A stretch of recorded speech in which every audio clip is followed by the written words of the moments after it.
All right, today we're going to crack a case that has probably puzzled you if you've ever looked at finance, the real story behind the names of American and European options. It's a bit of a historical detective story.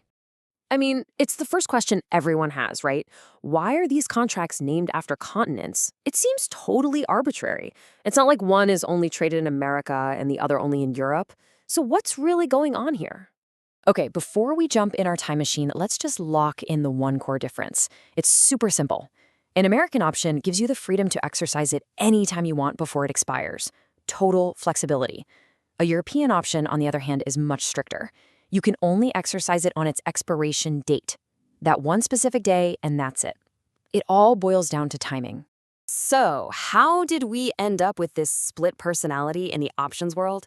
To figure that out, we have to go back and look at where they both came from. Here's the first surprise. Both of these option styles actually share the same DNA. Long before they got their modern names, very similar contracts were all the rage in the big European trading hubs.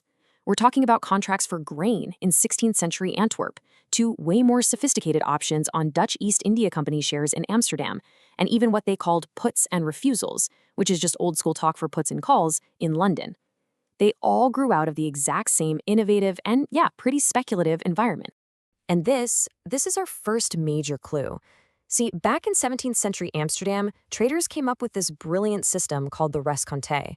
Instead of the chaos of settling every single trade every single day, they'd have a designated settlement day, maybe once a month, maybe once a quarter. On that day, everyone would get together, clear their books, and pay out what they owed. This created a really powerful rhythm for the whole market.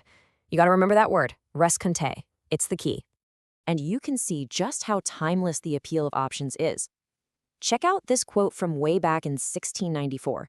A writer named John Houghton just perfectly captured the magic of an option. For a small risk, the hazard, you get a shot at a massive gain, and you know from the get-go the absolute most you can lose. That's it. That defined risk, high-reward setup is what made these things so incredibly popular with speculators. So if they all came from the same place, where did things go in two different directions? This brings us to the big turning point, the fork in the road that gave us the two systems we have today. And here it is, the big reveal. The whole reason for the split. It has absolutely nothing to do with geography. The names are basically a red herring. The real reason is something way more practical, way more, boring.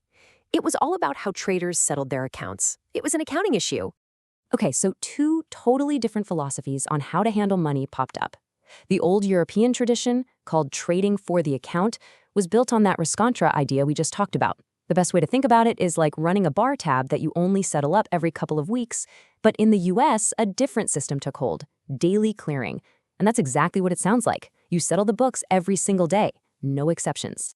Let's just break that down a bit. The European trading for the account method gave you a ton of flexibility. You could roll your positions over to the next settlement period if you wanted to. The downside?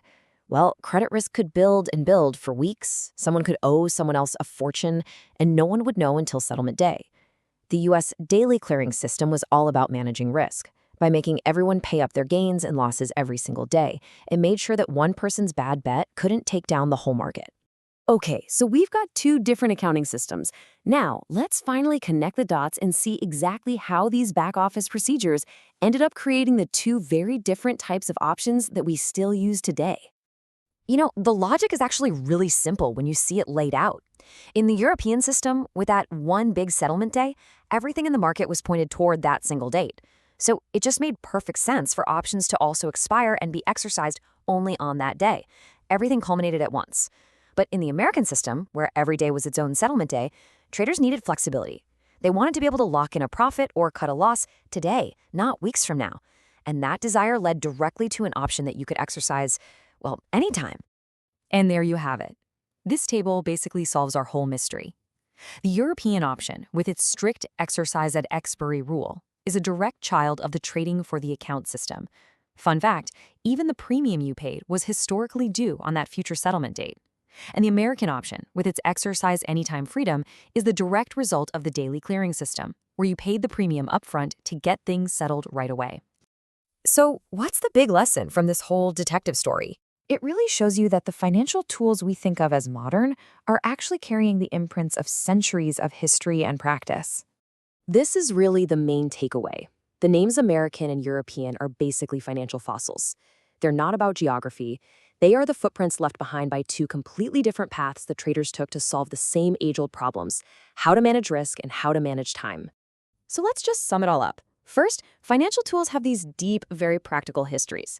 Second, all that seemingly boring back office stuff like settlement practices, it's basically the DNA of a market. It determines how everything else works. And third, and most important, the difference between American and European has nothing to do with where you are. It's all about when you can act.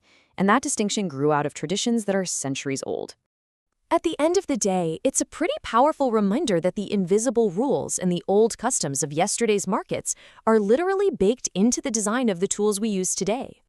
And that kind of leaves us with one last big question I think about. If the settlement practices of the 17th century designed the options of the 20th, what market practices happening right now, in crypto and high-frequency trading and DeFi, what invisible rules are being written today that are quietly shaping the financial tools of tomorrow?